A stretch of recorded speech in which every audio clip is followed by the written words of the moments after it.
Because someone participates in something that you don't exactly understand doesn't mean that they are utilizing black magic. There are a lot of people who are utilizing meditative techniques, and they're doing so for purposes of higher consciousness, right? There's a difference between light and dark magic, and I'm going to explain that here today. Dark magic is where you use rituals of any type. In my opinion, this also includes Christianity and prayer. I do think that certain types of prayer can also be black magic. If you are utilizing it for selfish purposes, I think that constitutes black magic. But for purposes of this video, black magic is more or less utilizing certain rituals for selfish reasons, even a step further, right? You're utilizing it for sorcery. You're utilizing it to control other people. That is evil, even if it's prayer. If you are praying that someone will do something that you want them to do, that is evil, period. Now it comes to certain meditative things, certain repetitive phrases, certain invocations, certain sigils, and things like this. You can utilize those for purposes of higher and greater goodness. You can utilize those in order to gain what is called self-mastery. That is white magic. Self-mastery is not selfish. Self-mastery is something that you have to gain even if you go into Christianity or Judaism or Islam. It doesn't really matter what religious framework you go into. Even if you are fully scientific minded, it's still good to have self-discipline, right? And gain self-mastery and enlighten yourself and go to therapy and things like this. These all are very similar. These things are all similar to one another, okay? You can utilize this stuff to protect yourself, right, from others, but that's where energetically, certain religions can come into play, because there's certain protections that are in place when you tap into certain energies that certain religions can garner you a certain level of protection that it takes a lot of spell work to achieve if you were to do it on your own. It has to do with kind of magical charge or psychological charge, whatever way you want to look at it.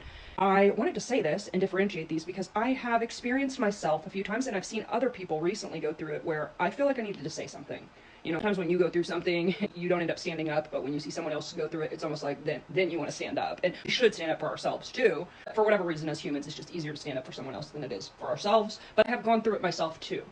I also want to say that it's even present in scripture where Christ says somewhere in Matthew and I believe Romans, jealousy and aggression are tantamount to witchcraft, and they absolutely are. And that is a form of black magic, right? Hatred, animosity, and that layers into what I'm about to say. When people don't understand certain things, they will fear you. In psychology, there's something called the misplaced aggression principle. Fear almost always will eventually result in aggression, misplaced aggression, okay?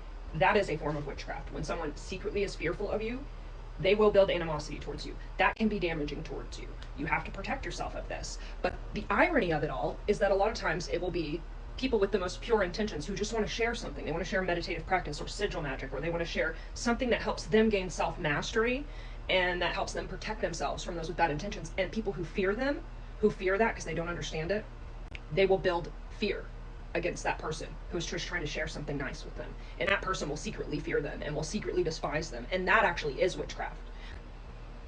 I don't know. So the people who fear the person who's involved in these things, who's just trying to do white magic and share with their friends and family something that's helpful, those people will be so fearful of that person doing witchcraft against them that they will by default be participating in witchcraft against the person that's not doing anything at all.